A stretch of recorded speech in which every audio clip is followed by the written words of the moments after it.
காதல் வைத்து காத்திருந்தேன். காற்றில் உந்தன் குரல் மட்டும் கேட்டிருந்தேன். சிரித்தாய்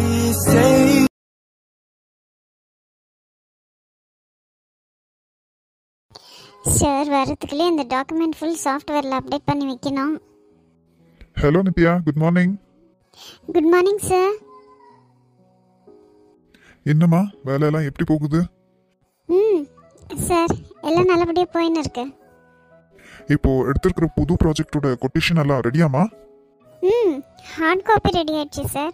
சாஃப்ட் காப்பி ரெடி பண்ணணும். Okay okay. நீ இருக்கிற தைரியத்தில் தாம்மா இந்த ஆஃபீஸை உன் பொறுப்பில் விட்டுட்டு போகிறேன். கவலையே படாதீங்க சார், நான் பார்த்துக்கிறேன். அப்புறம் நித்யா, எங்கே சுமேஷை காணோம்? சார், அவன் அந்த பக்கம் கேபினில் இருக்கான் சார். கல்யாணம் ஆயிடுச்சுமா அவனுக்கு? புருஷனுக்கு கொஞ்சமெல்லாம் மரியாதை கொடு. சரிங்க சார். அப்புறம் உங்கள் வீட்டில் எல்லாம் ஏற்றுக்குனாங்களாம்மா உங்கள் 2 பேரை?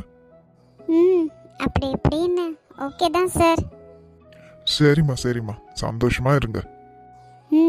Okay sir. சரி, நான் அப்போது இன்னொரு பிரான்ச் போயிட்டு வரேன், பார்த்துக்கோங்க. Okay sir. எதனா எமர்ஜென்சின்னா கால் பண்ணுமா? சரிங்க சார். இவர் மட்டும் கரெக்டான டைமுக்கு எங்களுக்கு வேலை கொடுக்கலனா நாங்கள் 2 பேரும் அவ்வளவுதான். இன்னும் ஒரு 2-3 மந்த்ஸில் இவர்கிட்டயே லோன் எதனா கிடைக்குமான்னு கேட்டு பார்க்கணும். ஹலோ, யாரு? ஹலோ, அண்ணி, நான் சௌமியா பேசுகிறேன். சௌமியா, என்ன சர்ப்ரைஸ்? நீ கால் பண்ணியிருக்க? என்ன விஷயம்? ஏதாச்சும் முக்கியமான விஷயமா? அது வந்து அண்ணி, உங்ககிட்ட நான் கொஞ்சம் பேசணும். சொல்லு சௌமியா, என்ன விஷயம்? நீங்கள் பிஸியா? இல்லை பரவாயில்ல, சொல்லு. அண்ணன் எங்கே இருக்கான்? அவர் இங்கே இல்லை, பக்கத்து கேபினில் இருக்கார். சொல்லுமா, என்ன விஷயம்? அண்ணி, ஃபஸ்ட்டு என்னை மன்னிச்சிடுங்க, நான் உங்களை ரொம்ப மோசமாக பேசிட்டேன்.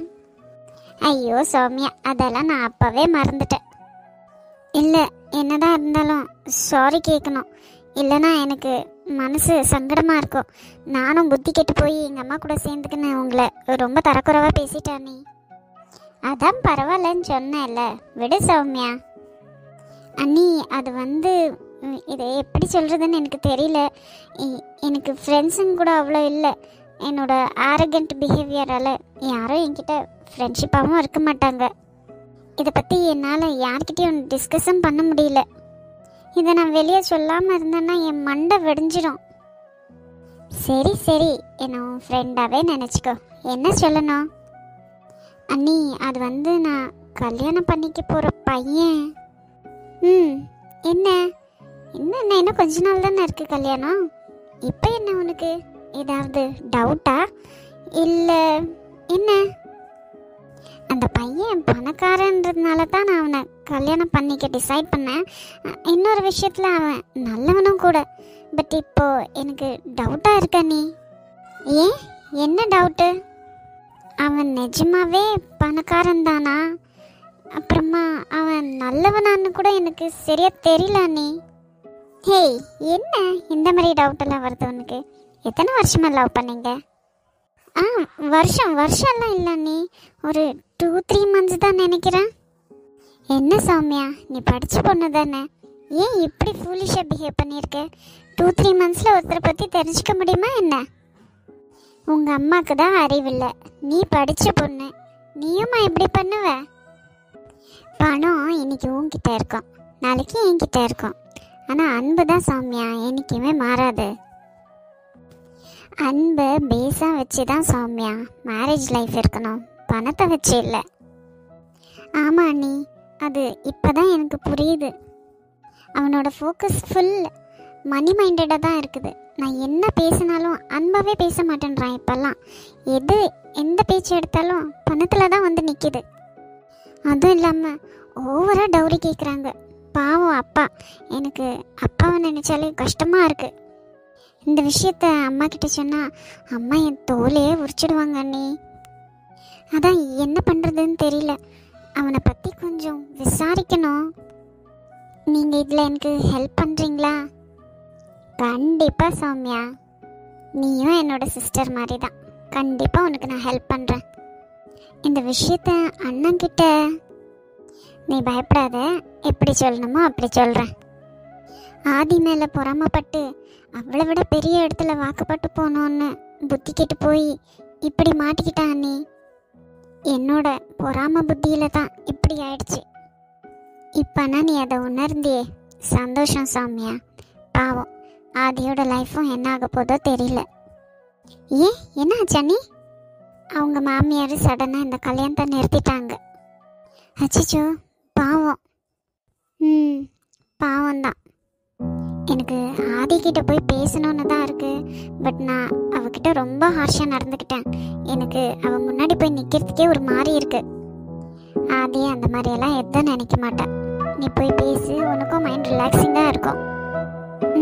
சரி அண்ணி, உங்ககிட்ட பேசின அப்புறம் தான் எனக்கு கொஞ்சம் மைண்ட் ஃப்ரீயாக இருக்கு. இது நான் உங்ககிட்ட சொன்னேன்னு அம்மாவுக்கு தெரிய வேண்டாம். தெரிஞ்சா அவ்வளவுதான். பயப்படாத, அதெல்லாம் எதுவும் சொல்ல மாட்டேன். ஓகே அண்ணி, வச்சிடுறேன். சரி சௌமியா, பாய். அவன் மட்டும் ஃப்ராடுன்னு தெரியட்டும், அப்புறமா இருக்கு அவனுக்கு. லக்ஷ்மி, வாங்க மாமா, எப்படி இருக்கீங்க? நான் இருக்கிறது இருக்கட்டுமா, நீ எப்படி இருக்க? ஏதோ இருக்கான் பாருங்க மாமா. என்னம்மா, என்ன இதெல்லாம்? என்ன பண்றது மாமா, எல்லாம் எங்க தலையெழுத்து. என்னம்மா உங்களுக்கு எவ்வளவு வரதட்சணை கேக்குறாங்கம்மா? சொல்லு, எல்லாம் நான் போட்டு பண்ணி தரேன். மாமா, வரதட்சணை எல்லாம் உங்க பிரச்சனை இல்லை மாமா. நாங்க எந்த ஸ்டேட்டஸ்ல இருக்கிறோம்ன்றது தான் அவங்க பிரச்சனை. இது உங்களுக்கு அன்னைக்கு தெரியலையாம்மா? என்ன, உங்களுக்கு கேட்கறதுக்கு யாரும் இல்லைன்னு நினைச்சுன்னு இருக்காங்களா? வாமா, வா, அவங்க வீட்டுக்கு போய் பேசலாம். வேண்டாம் மாமா, அவங்க நிறைய பேசிட்டாங்க, நான் நிறைய கேட்டுட்டேன். இதுக்கு மேல என்னால முடியாது. அவ தலையெழுத்து எப்படியோ அப்படியே ஆகட்டும் மாமா. சரிம்மா, அந்த மாப்பிள்ளை பையன் என்ன சொல்றான்? அவர் என்னவோ இவ்வளவுதான் கட்டுவேன்னு ஒத்த காலில் நிக்கிறாரு மாமா. அதான் அவங்க அம்மா முடியாதுன்ட்டாங்களே, அப்புறமா எப்படி? சரிம்மா லக்ஷ்மி, நீ இதெல்லாம் மனசு போட்டு கெடுத்துக்காத. என்ன ஆகுதோ அது ஆகட்டும். சாயங்காலமா சுமேஷ் வரட்டும், மாப்பிள்ளை கிட்ட பேசி சொல்றான். அவனை வயசு பசங்க மனசு விட்டு பேசிக்குவாங்க என்ன ஏதுன்னு. இல்ல மாமா, இன்னொரு முறை இதை பத்தி பேசவே வேண்டாம். இப்படி சொல்லிட்டா இந்த பொண்ணோட வாழ்க்கை என்னத்துக்கு ஆகுறது? அதுவும் என்கேஜ்மெண்ட் எல்லாம் முடிஞ்சிருக்கு. அதிகமா நீ எதை நினைச்சும் கவலைப்படாத. இந்த பெரியப்பா இருக்கேன், எல்லாத்தையும் பாத்துக்கிறேன். சரிங்க பெரியப்பா. இங்க இப்படின்னா நம்ம வீட்டுல இருக்கிறது அது ஒரு மாதிரி பிரச்சனை. ஏன் மாமா, என்னாச்சு? சாமி கல்யாணத்துல கூட பிரச்சனையா? ஆமா லக்ஷ்மி, அங்க என்னடான்னா அளவுக்கு மீறி வரதட்சணை கேக்குறாங்க. அவங்க கேக்குறத பார்த்தா இப்ப நாங்க இருக்கிற வீடை வித்துடணும் போல அந்த மாதிரி கேக்குறாங்கம்மா. ஏன்டா நம்ம பசங்க வாழ்க்கை இப்படி ஆகுதோ தெரியல. என்ன பண்றது, எல்லாத்தையும் சமாளிக்கணும். சரி வாங்க உட்காருங்க மாமா, வந்தவங்களை நிற்க வச்சே பேசின்னு இருக்கேன். ஆதி, போய் பெரியப்பாக்கு காஃபி எடுத்துன்னு வாப்போ. இல்லம்மா லக்ஷ்மி, அதெல்லாம் வேண்டாம். அம்மா வந்து பேஜர்பட்டாங்க, லக்ஷ்மி ரொம்ப நொந்துட்டான்னு. சரி அதான் பார்த்துன்னு போலான்னு வந்தேன். வரமா நான் ஃபஸ்ட்டு இந்த ஆதியோட விஷயம் என்ன ஏதுன்ட்டு போய் பார்க்குறேன். சரிங்க மாமா. பாட்டி, பாட்டி, இந்த அம்மா என்னதான் நினச்சின்னு இருக்காங்க பாட்டி? ஏன்டா ஏன் இப்படி கோவப்படுற? என்ன ஆச்சு? என்ன ஆச்சா? இந்த அக்ஷயா வீட்டுக்கு வந்து மாமா மாமான்னு கொஞ்சம் பேசுகிறான். எனக்கு அவளை பார்த்தால அப்படியே பத்தின்னு வருது. அவன் முன்னாடியே என்ன மட்டும் தட்டி பேசுகிறாங்க. இந்த அம்மா தெரிஞ்சு பண்ணுறாங்களா தெரியாமல் பண்ணுறாங்களா எனக்கு சுத்தமாக தெரியல பாட்டி. சரிடா, நீ விடு, நான் பார்த்துக்கிறேன். நீங்கள் என்ன பார்த்துக்கிறீங்க? இந்த கல்யாணம் நடக்கலான்னா நான் உயிரோடவே இருக்க மாட்டேன்னு சொல்கிறாங்க. எப்படி தான் பாட்டி நான்? நீங்கள் தான் சொன்னீங்க ரெஜிஸ்டர் மேரேஜ் பண்ணிக்கோன்னு. இந்த அம்மா பார்த்தா இப்படி பேசுகிறாங்க. அவள் அப்படிதான்டா பேசுவா. நீ கல்யாணம் பண்ணின்னு வா, யார் என்ன பண்ணுறாங்கன்னு பார்க்குறேன். இங்கே தான் எப்படின்னா அங்கே ஆதி அவங்க அம்மா கூட பாட்டி ஒரு மாதிரி பேசுகிறாங்க. அவங்க வீட்டுக்கு போயிருந்தியா?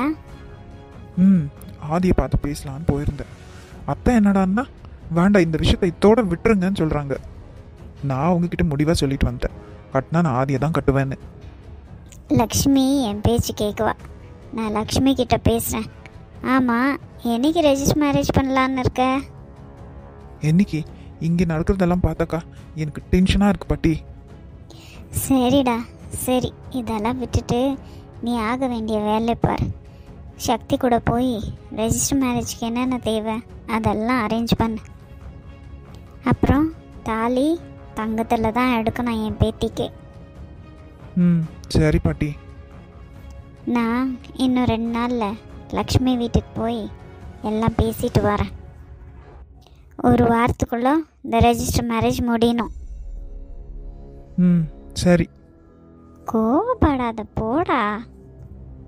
சாப்பிட்டியா இல்லையா? ஆமாம், நான் இருக்கிற கண்டிஷனில் வயிறு முட்டை சாப்பிட்டு பீடாக்காக காத்துன்னு இருக்கேன்.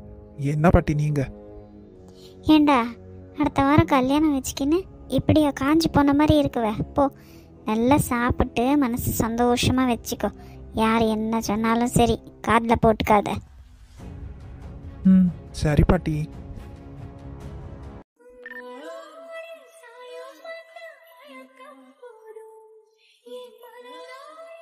ஆதி, ஏண்டி ஏன் இங்கே உட்காந்து அழுதுன்னு இருக்க? அதான் உங்கள் பெரியப்பா எல்லாம் சரியாயிடும்னு சொல்லியிருக்காருல்ல, அவர் பார்த்துக்குவார், நீ சும்மா இரு. இல்லை ஐஷு, இப்போ நான் என்ன முடிவு எடுக்கிறதுன்னே தெரியல. ஜீவா பார்த்தா ரெஜிஸ்டர் மேரேஜ் பண்ணணும்னு சொல்கிறாரு. இதை நான் அம்மா கிட்ட சொல்லவே இல்லை. அம்மா பார்த்தா இந்த கல்யாண பேச்சு இத்தோடு நிறுத்திடலான்னு சொல்கிறாங்க. நான் யார் பக்கம்னு பேசிட்டோம். என்னது ரெஜிஸ்டர் மேரேஜா? யாருக்கும் தெரியாமையா? என்னடி ஆதி? ஆமாம் ஐஷு, நேற்று வந்திருந்தாங்கல்ல, அப்போது அம்மா கிட்ட பேசியிருந்ததை நான் கேட்டேன். உன் மனசுக்கு என்னடி தோணுது? எனக்கு ஜீவாவும் வேணும், அம்மாவும் வேணும். இது எப்படி அதே நடக்கும்? அம்மா தான் அவ்வளோ ஸ்ட்ரிக்டாக வேண்டான்றாங்களே, அவங்க பேச்சை மீறி போய் கல்யாணம் பண்ணிக்கிறியா? தெரியல ஐஷு, எனக்கு என்ன முடிவு எடுக்கிறதுன்னே தெரியல. அம்மா பேச்சு கேட்டால் என் லைஃப்பில் நான் ஜீவாவை மிஸ் பண்ணிவிடுவேன். ஆனால் ஜீவாவை கல்யாணம் பண்ணிக்கணும் அம்மா என்கிட்ட பேசாமையே போயிடுவாங்கடி. இவங்க 2 பேருக்கு நடுவில் நான் மாட்டின்னு தவிக்கிறேன். இப்படி சொல்கிறேன்னு தப்பாக நினைக்காத. நீ பேசாமல் ஜீவாவை ரெஜிஸ்டர் மேரேஜ் பண்ணிடுறீ. என்ன இஷ்யூ? என்ன நீயே இப்படி பேசுகிற? இப்படி பேசுகிறேன்னு தப்பாக நினச்சிக்காத. நான் அம்மாவுக்கு விரோதமாகலாம் பேசலை, ஃபேக்ட் என்னவோ அதை பேசுகிறேன். நீ இப்போ ஜீவாவை விட்டுட்டு வேறு யாரை கல்யாணம் பண்ணாலும் உன்னால் ஜீவாவை மறக்க முடியுமா? உனக்குள்ளே எப்போவுமே ஜீவாவோட ஞாபகம் இருந்துகிட்டே இருக்கும் தானே? உன்னோட ஃபர்ஸ்ட் லவ் என்றைக்குமே மறக்க முடியாதுடி. ஜீவாவையும் மறக்க முடியாமல் நீ கட்டிக்கினவ கூடவும் சந்தோஷமாக இருக்க முடியாமல் நரகண்டி அது. இதே நீ அம்மாவை எதிர்த்து ஜீவாவை கல்யாணம் பண்ணிக்கினா கொஞ்ச நாள் கோவப்படுவாங்க, அப்புறமா ஆட்டோமேட்டிக்காக நார்மலாக ஆகிடுவாங்கடி. அப்படியா சொல்கிற? அம்மா என்கிட்ட அப்புறமா வந்து பேசிடுவாங்களா? கண்டிப்பாக. 1000 தான் இருந்தாலும் அம்மா தானே, பசங்களை எப்படி விட்டு கொடுக்குவாங்க? ஸ்டார்டிங்கில் கொஞ்சம் கோவப்படுவாங்க, அப்புறமா அவங்களே வந்து பேசுவாங்க. இல்லைன்னா நீயே வந்து பேச ட்ரை பண்ண. ஆனால் நீ ஜீவாவை விட்டுட்டீங்கன்னா லைஃப் லாங் ஃபீல் பண்ணுவடி. நான் நல்லா இருக்கணும்னு எனக்காக எவ்வளோ பேசினேன். என் மனசில் தோணுனதை உனக்கு சொல்கிறேன். எனக்கு நீயும் நல்லா இருக்கணும் ஆதி. நான் ஜீவாவுக்கு ஃபோன் பண்ணி நீ ரெஜிஸ்டர் மேரேஜ்க்கு ஓகே சொல்லிட்டேன்னு சொல்லிட்டா. என்ன யோசிக்கிற?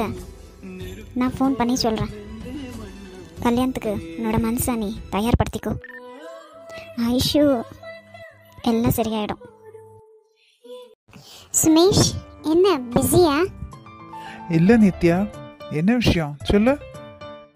இல்லை, உன்கிட்ட கொஞ்சம் பேசணும், அதான். எதுவாக இருந்தாலும் வீட்டில் போய் பேசிக்கலாம்டி. இங்கே வாடா, உன்கிட்ட ஒரு முக்கியமான விஷயத்தை பற்றி பேசணும். முக்கியமான விஷயமா? என்ன அது? அது வந்து உன் தங்கச்சி பற்றி தான். சௌமியா பற்றியா? என்ன? ஆக்சுவலி சௌமியா எனக்கு கால் பண்ணியிருந்தா. எது? உனக்கா? என்ன அதிசயம்! அப்போ அண்ணியும் நாத்தனாரும் ஒன்று சேர்ந்துட்டாங்கன்னு சொல்லு. சுமேஷ், இது விளையாடுற நேரம் இல்லை, முக்கியமான விஷயத்தை பற்றி பேசணும்னு சொன்னேன்ல. சரி சரி சொல்லு, என்னன்னு?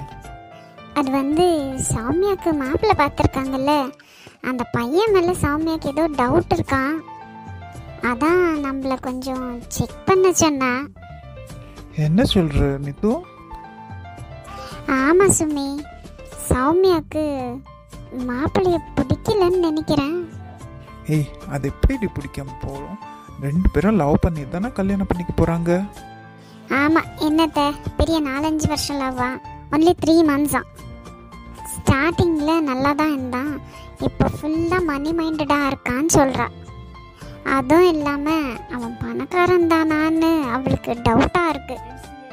டவுரி கூட ரொம்ப ஓவராக கேட்டிருக்காங்களாண்டா. அப்படியா? அப்போ என்கிட்ட ஒன்றுமே பேசலையே இதை பற்றி.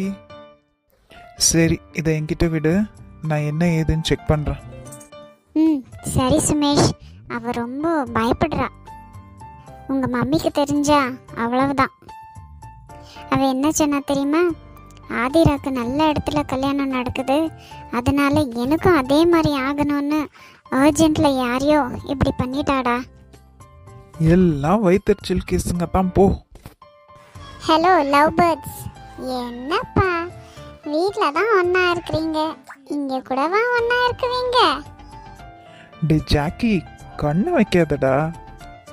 அச்சோ, அப்படியெல்லாம் இல்லை ஜாக்கி அண்ணா, ஒரு முக்கியமான விஷயம் பேசணுமா இருந்துச்சு, அதான் வந்தேன். என்ன நித்து சிஸ்டர், அந்த வீட்டில் போய் பேசிக்க கூடாதா? இப்படி சிங்கிள்ஸ் சாபத்தை வாங்கி கட்டிக்கிறீங்களே 2 பேரும். டே சிங்கிள், நீயும் ஒரு நாளைக்கு மிங்கிள் ஆவ விடுறா. எங்கப்பா, நம்மள பார்த்தத பொண்ணுங்கெல்லாம் தெரிச்சு ஓடுறாங்களே.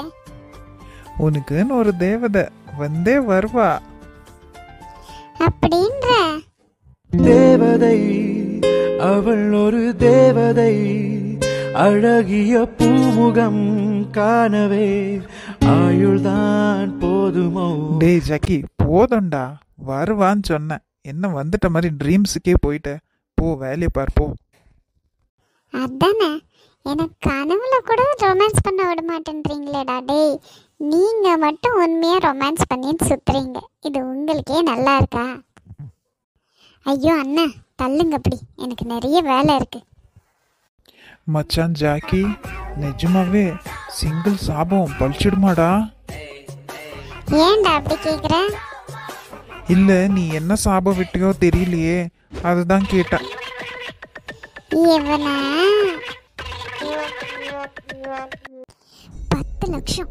ஐயோ, 10 லட்சத்துக்கு நான் என்ன பண்ணுவேன்? அந்த ஜேம்ஸ் போய் போய் இந்த மாதிரி டைம்லயே வரணும், பாலா போனவன் அது எங்கே தான் போயிருந்தானே இவ்வளவு நாள், அங்கேயே செத்து தொலையக்கூடாதா? என் லைஃப்பை ஸ்பாயில் பண்ணுறதுக்குன்னே வந்திருக்கான். ஐயோ, 10 லட்சத்துக்கு நான் எங்கே போவேன்? யார்கிட்ட போய் கேட்குவேன்? அம்மா அப்பா கிட்ட எல்லாம் வாயே திறக்க முடியாது. என்னோட ஃப்ரெண்ட்ஸ் கிட்ட கூட நான் என்னென்னு போய் கேட்குவேன்?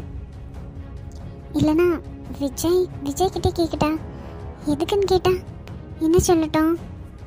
அப்படியே கொடுத்தாலும் ஒரு 50,000மோ 1,00,000மோன்னு கொடுக்குவாங்க.